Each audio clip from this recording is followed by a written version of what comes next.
Hello guys, Ram Ram. আর আমরা আজ গেছিলাম গোপালপুরের চড়কের মেলাতে। আর এটা হচ্ছে গোপালপুরের চড়ক মেলা। সন্ন্যাসীরা চড়কে ওঠে, বাতাসা চড়াচ্ছে। আপনারা দেখতে থাকুন কত মানুষ এসেছে দেখুন গোপালপুরের চড়ক মেলাতে।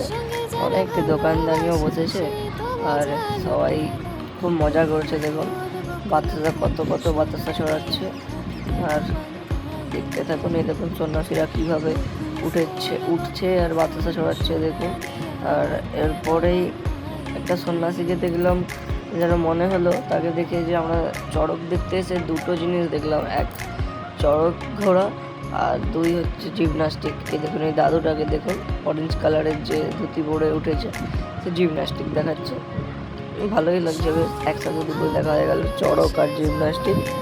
আর দেখতে থাকুন, সে আরও অনেক কিছু দেখাচ্ছিল। আমি পুরোটা ভিডিও করিনি কারণ ভিড়ের মধ্যে এতটা ভিডিও করতে পারিনি, কারণ অনেকই ভিড় ছিল।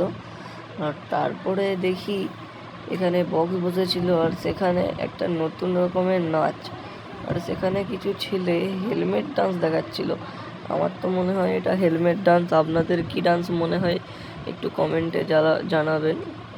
দেখাচ্ছি সেই ডান্সটা। এই দেখুন, এই যে আমাদের হেলমেট ডান্স। ওই দাদাটা একাই দেখছি সেই সন্ধ্যে থেকে নেচে যাচ্ছে। এই নাচটার নাম কি একটু কমেন্টে জানাবেন। আর দেখতে থাকুন এর নাচটা। ভিডিওটা এখানেই শেষ করছি। ভালো লাগলে লাইক সাবস্ক্রাইব করবেন।